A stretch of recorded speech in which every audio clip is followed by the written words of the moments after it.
өңіңде көру түс емес.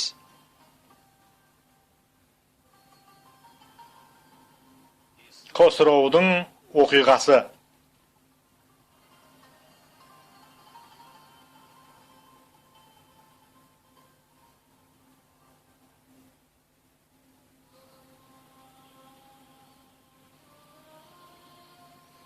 Бұл фильм шын мәнінде болып өткен оқиғаға құралған. Басым бөлігі тұп-тура дәлме-дәл сол қалпында баяндалған. Тек аз ғана елеусіз жайттар ғана фильмге енбей қалған.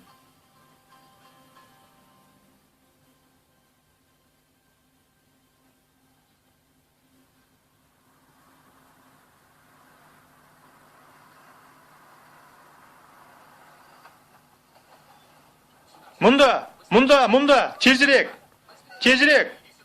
мұнда келіңдер. Мұнда көп тұрғы болмайды, тезірек. Жүкті, мұнда сал. Қызбен артына отыр, сен алдына отыр. Болыңдар енді. Тезірек, көлікке отырыңдар. Айтқанды істеңдер енді. Тезірек отырыңдар көлікке енді. Болды, жүреміз, кеттік.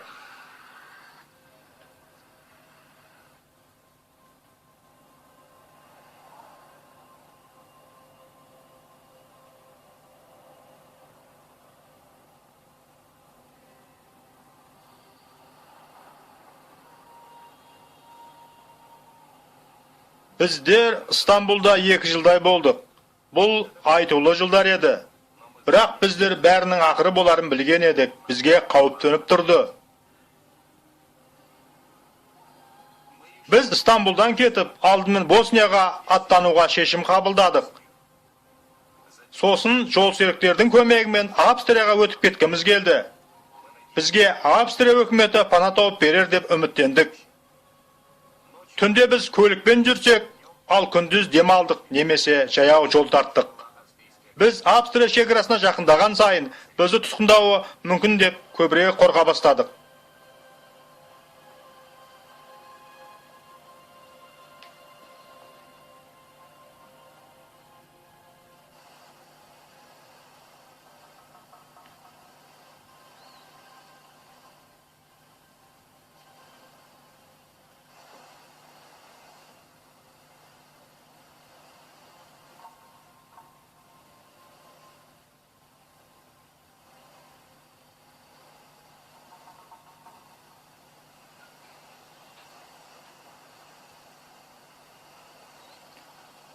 Жақсы, тыңдаңдар, шекараны бір-бірлеп өтеміз, біріміздің артынан біріміз.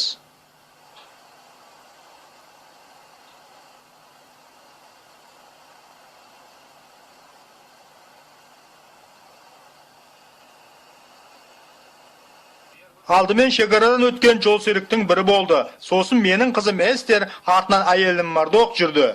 Олар арғы бетке жеңіл өтіп кетті. Бірақ мен Жозеп өте алмайдау деп қауіптендім. Мен ол үшін қорықтым. Балам, абай бол. Ол әрі бала ғой. Кәнеке мен онымен бірге жүрейін. Жүре бер. Кәнеке, жүрейік.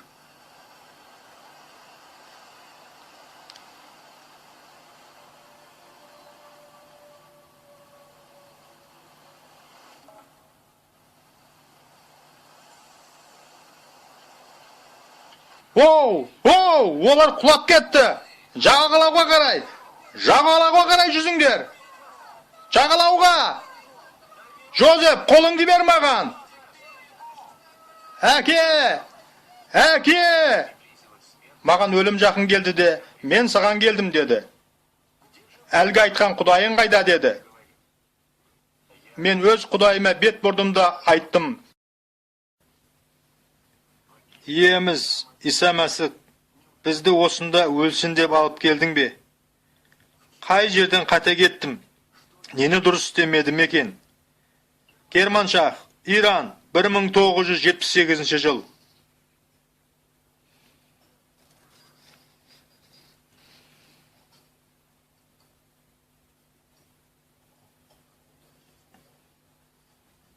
Қосырау, нан алып беріп жіберші. Bauırlar, bizden Kosrov Amerikan filmindeki zombiga oqsaydı deb o'ylamaysiңдар mı? Çocuq, bizden kımbatlı Kosrovga şikene köberek tamaqtanu gerek. Bunu senin anana aytkan bolatımın. Akengdi qalay özün tamaqtandırsam, şolay seni de tamaqtandırsın dep. Qarаңдаршы, ол qanday deni sağ, kütüm görgen. Kosrovda däl sonday bolaladı. Ey! Kosrov, sen osunda mısın? Menin jumuşqa ketüüm gerek. Jumuşqa deymisin? Sen gazir üniversitette okuğa tiyistisin. Men senderden köp tabış taup жүрмін. Mende tabış yok. Statsionar studentimin. Жұмыс үшін оқуын қоя салатындардың қатарынан емеспін. Тура сенікінде телефонды компанияға бола. Балаларым жетер енді, доғарындар бәрін. Ал сенің атаң өлген кезде Алла Жарылқағыр жанын, оның жаназасында бәрі жылады, тек жалғыз Қосыраудан басқасы. Бірақ менің баламды қайғырып тұрды ғой. Оны қайдан білдің? Мұна маған өзі айтқан болатын. Ал маған ол ештеңе де айтқан жоқ. Қызметтестердің бірі күйзелісте болды. Болса не болыпты? Болғанда бұл көрініп тұр ғой енді. Нені көрініп тұр дейсің? Біздің Қосырау күйзеліске ұшыраған. Біздің бұл баламызға сұлу бір қызды тауып беруіміз керек. Бұл бөлелерінің бірі болып қалуы да мүмкін. Қосырауға керегі міне осы. Парзин, әңгімен аяқсыз қалды. Әлгі қызметтесіңе не болды? Ол өзіне өзі қол жұмсады.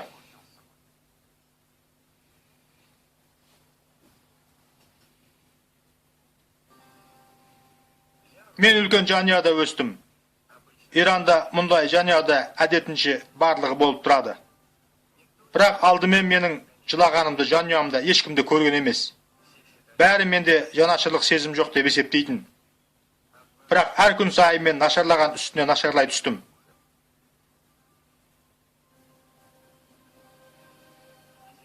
Мен жаратқанға оның өсиеті мен заңдарын орындау арқылы жақындауға тырыстым. Көптеген кітаптарды оқып, көптеген рәсімдерді орындадым. Мен Құдайды іздедім, бірақ оны таба алмадым. Менде бір түрлі сезім болатын. Оны еш нәрсемен де толтыра алмадым. Әдеттегідей жұмысқа кетіп бара жатып, Нәжат үйінің қасынан өтетінмін. Мен оны жиі көретінмін. Бірақ сол жолы бәрі басқаша болатын. Нәжат үйіне мені шақырған қандай да бір дауысты құлағым шалып қалды.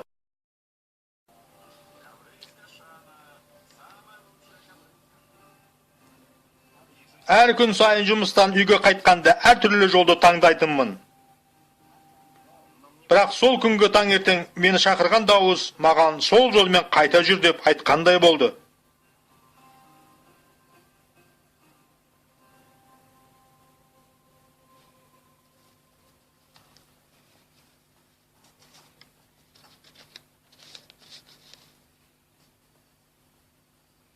Кешіріңіз, мұнда біреу бар ма? Ал сіз кімсіз? Қосырау Қидидати. Сізге не керек? Мен мұнда не болып жатқанын білгім келеді. Сіз осында жиынға келіп тұрасыз ба? Мен Исаның соңынан еруші емеспін. Жоқ, енді кешіріңіз онда. Ал мұндағы жиын қашан болады? Жексенбі күндері. Рахмет. Онда мен жексенбі күні келейін. Жексенбі күні біреу-біреуді кездестіруіңіз екіталай бұл жерден.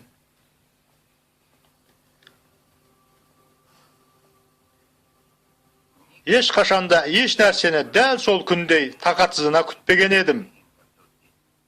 Туған күнім, мектеп бітіру кеші, басқа да сондай айтулы күндер дәл сол күндей маған аса маңызды бола алған жоқ еді. Өмірімді алғаш рет сол жексенбі күнін асыға күттім.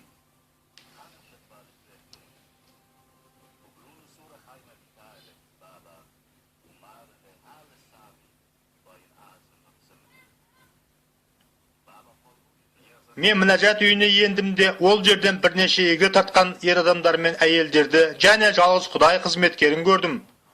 Оның айтқандарының бірде біреуін түсіне алмадым. Тіпті қай тілде уағыз айтқанын да біле алмадым. Кейінірек білдім, Ирандағы Исаның соңынан ерушілердің қолданар бұл тілі азғана тілдер қатарына кіретін сириялық тіл екен. Сәлеметсің бе жас жігіт? Бізге қош келіпсің. Отыра бер. Өзіңе не көмек бере аламын? Неден бастасам екен? Мен осы жерден жиі өтемін. Бірақ ешқашанда мұнда бас сұққан емеспін. Жүр, менімен бірге жүр. Мен саған бір нәрселерді көрсетемін.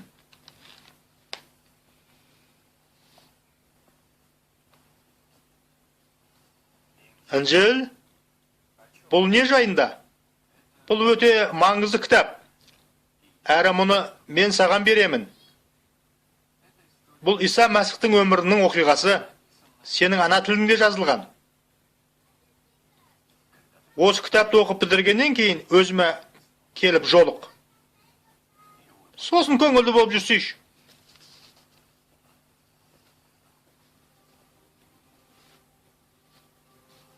Иса бір кішкентай баланы шақырып алып, орталарына тұрғызып қойды да былай деді: сендерге шындығын айтайын.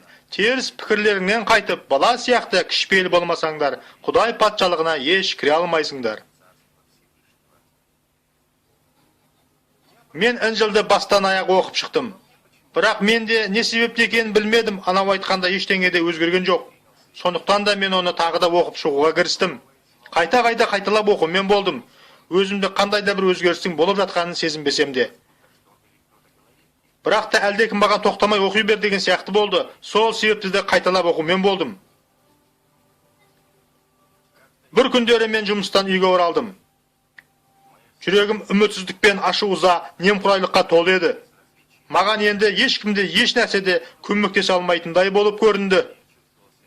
Мен өзімді ешкімге керексіз, жалғыз сезіндім.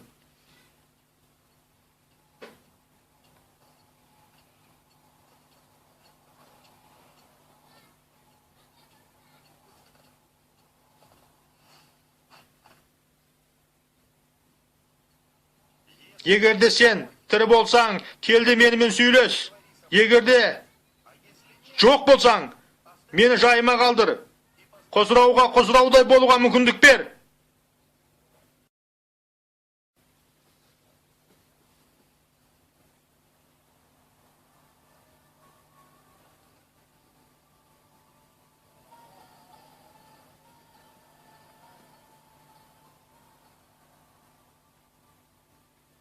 Қолыңды маған бер, өмірің өзгереді сенің.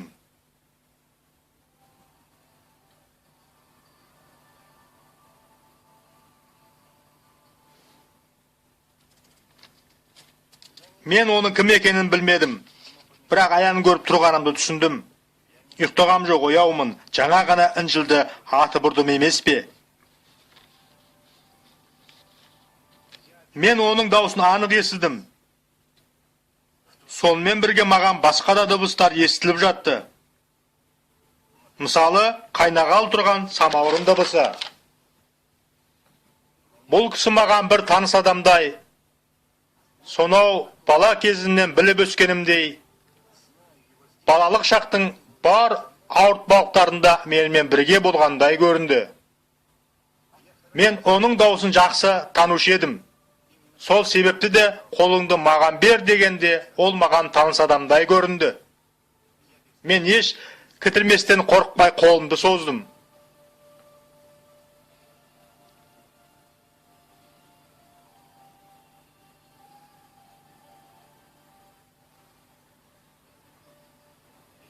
Қолымды ұсынғанымда ол менің қолымды алды. Менде сондай бір түрлі сезім болды. Бүкіл денеме саусақтарымның ұшынан электр тоғы өткендей болды. Өне бойымды тер жауып, сосын барып, жүрегімде тыныштық орнады. Менің бұрынғы әуейімнен де, бұрынғы болымсынан да ештеңе де қалмады.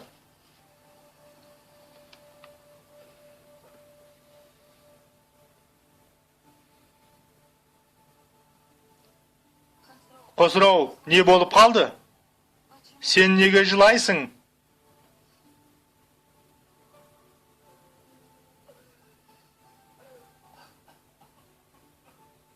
Өмірінде жыламаған адам ғой.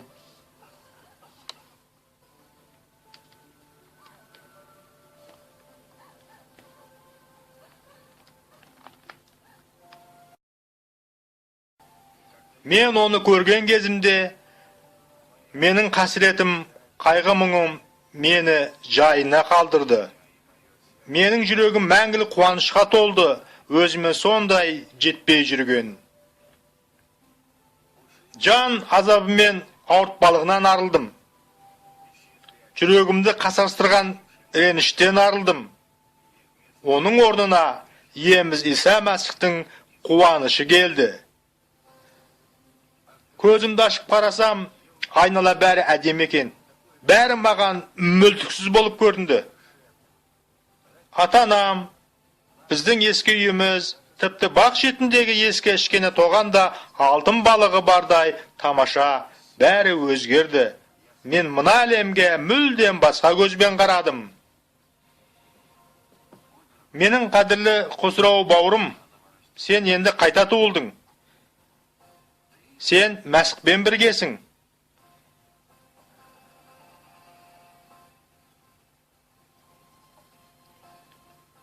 Endi mına kavumның hizmetkeri Molut bas tilinde söyleydi. Onu taup al. Ol seni köp nersege üretedi. Sonu men sen üçlerдің jynyna katsa bastadım. Kavum hizmetkeri men öte jakyn katnasta bolgusu geldi. Mening özge dinde terbilengenimdi bilse de ol bugan bar күшін saldı.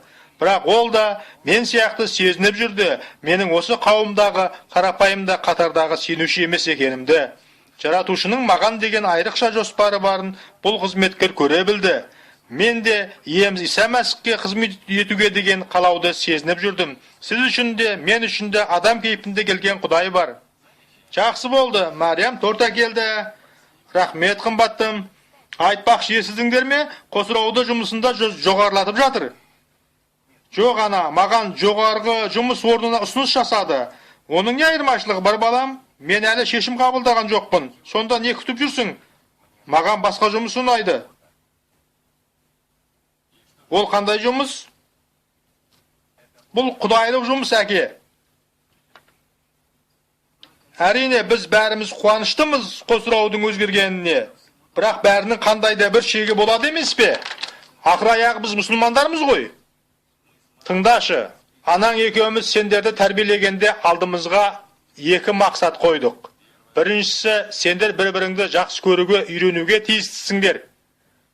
Екіншісі, сендер білім алып, аяқтарыңа нық тұруларың керек, өздеріңді қамтамасыз ете алу үшін.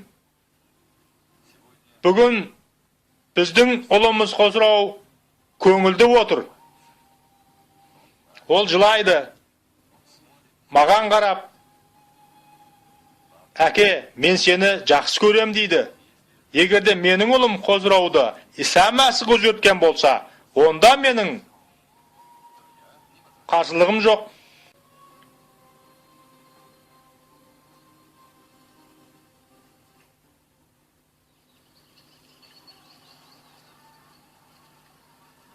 Иса Мәсіх менің жауынгер сияқты болғанымды қалайды. Ендігі сен шешім қабылдадың ба? Мен Иса Мәсіх маған не айтады, соның бәрін істеймін.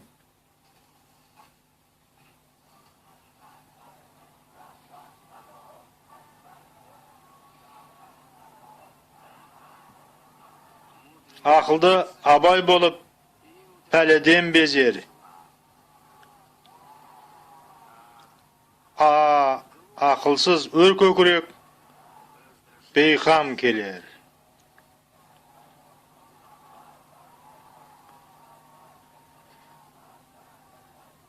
Қосырау Иранда өзгерістер болып жатыр. Біртүрлі әрекеттері болып жатыр. Қуғындау басталды. Ал мұның немен бітерін ешкімде білмейді. Сен бәрін жақсылап ойладың ба? Бұл сенің шешімің. Саған сол үшін құн төлеуге тура келеді. Құны үлкен болмақ. Құн деймісің? Я, құн, осы шешіміңмен нанымың үшін Ираннан қашуға тура келуі мүмкін, осы елді тастап. Бірақ бұл соншалықты үлкен құн емес сеген ғой, маған мәңгі өмір бергенге төлеу үшін.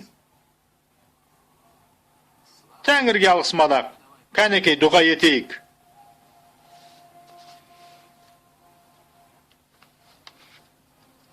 Менің баламды ұстаңдар.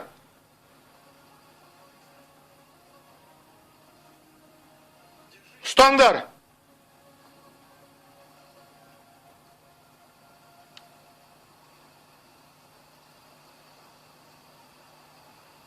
Жүрөмүз. Кетүүбүз керек. Бизге мында калууга болмайды. Оларга аздап тыныгуу керек. Бирок бул жерде эмес кой энди.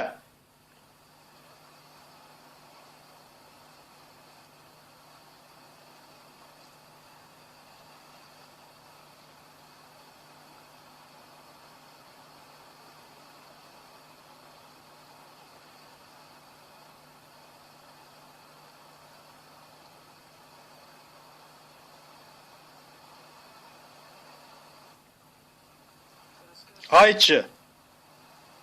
Мына түнде балаңды судан қалай тауып алдың?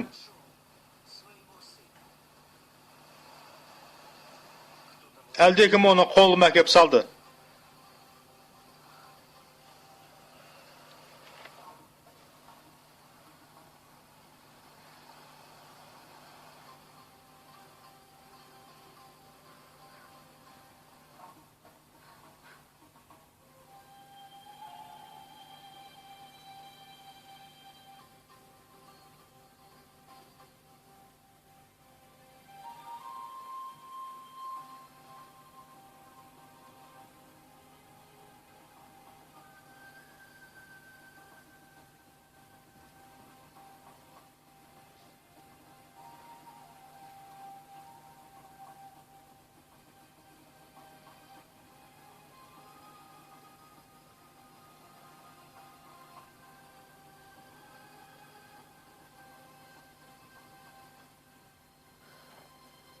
Ana Avstriya.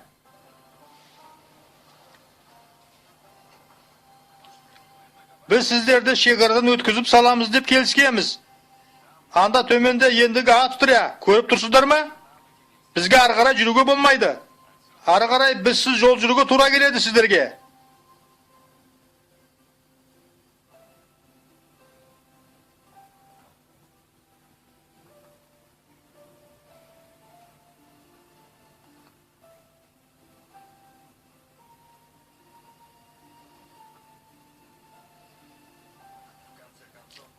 Bizler ақырында Avstriya шекарасына да жеттік.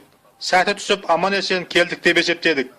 Бірақ қалай Avstriya жеріне ендік, солай жергілікті полиция бәрімізді тұтқынға алды. Малшынған терден киімдеріміз кеуіпте үлгерген жоқ еді. Алайда шекарашылар менің құдайлық қызметкер екенімді түсінген кезде, олар бізді отанымызға болмаса Түркияға кері қайтарған жоқ. Қайта бізге құрмет көрсетіп сыйластықпен қарай бастады. Олар бізге отандастарымыз болмаса да, өзге тілде сөйлесе де, бәрімізді бір үйге орналастырып, жағдайымызды жасады. Мен баламмен бірге сол өзенге құлаған кезде, бәрі бітті деп ойладым. Бірақ шайтанмен өлім алдымызда көлбеңдеп жүрді, қандай да бір зиян тигізу үшін. Алайда бұларынан түк те шықпады. Біз Австрияда 8 ай болдық. Ал сосын Құрама Штаттары біздерді босқын ретінде қабылдады. Біз ақш мемлекетіне қоныс аударып, ирандық сенушілердің жиынына қызмет ете бастадық. Дос дегеніміз бұл барлығымыз үшін ең жақсы дос болуға ұмтылған адам. Мен бүкіл әлемдегі ең құдіретті тұлға турасында айтып тұрмын. Бүкіл әлемді бақылап басқарып тұрған, дегенмен де өкілеттілігі одан да жоғары бола тұрса да, ауырғандар мен қиналғандарға, өзіне үн қатқандарға рахмын төгеді. Күйініш пен қайғы қасіреттің не екенін ол анық біледі. Ол менің де, сіздің де досыңыз. Ол менің жанұямның ең жақсы досы. Әйелім Мердоқтың, қызым Эстердің, ұлым Жозептің. Бұл Иса Мәсіх. Бұл сіздің өміріңізді өзгерте алатын Иса Мәсіх. Ол мұны бүгін де, қазір де істей алады барлығымыз үшін. Аумин.